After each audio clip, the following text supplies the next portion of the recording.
Баршаңызға қайырлы күн қыздар. Бүгін мен сіздермен керемет панкейкидің рецептімен бөлісетін боламын. Рецептке керекті заттарды описаниямда қалдырамын. Видеомды соңына дейін қараңыздар. Менімен бірге жасап көріңіздер. Тез әрі өте жеңіл жасалатын панкейки. Сіздермен бірге мен Мадина. Ең алдымен ыдысқа жұмыртқамызды салып, үстінен қантымызды салып, жақсылап араластырамыз.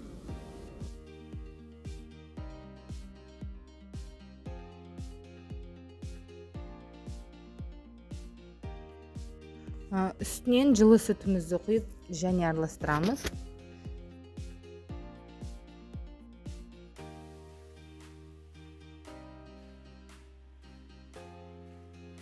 Бөлек ыдыста ұн мен қопсытқышты қосып, араластырып аламыз.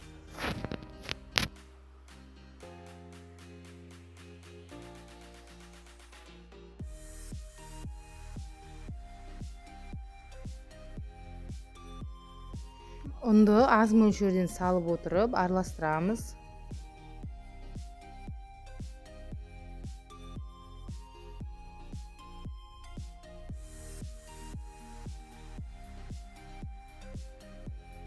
Араластырып болған соң сары майымызды салып, және тағы да жақсылап араластыратын боламыз.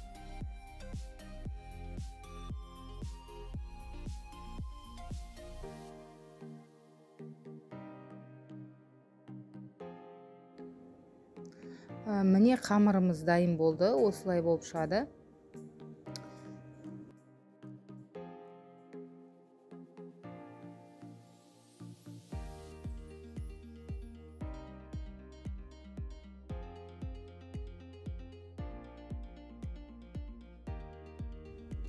Енді панкейкиді пісіретін боламыз. Табамызды қыздырып аламыз. Майсыз пісіріледі бұл панкейки.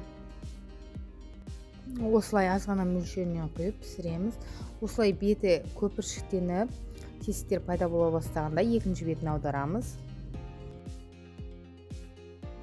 Панкейкиді қатты емес, өте жай емес, орташа отта пісіретін боламыз.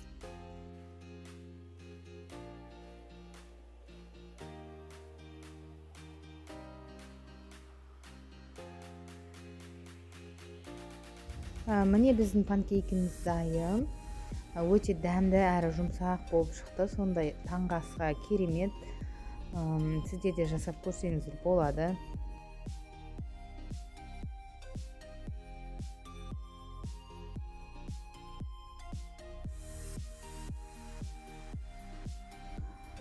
Осылай өз қалауларыңызша әсемдеуге болады.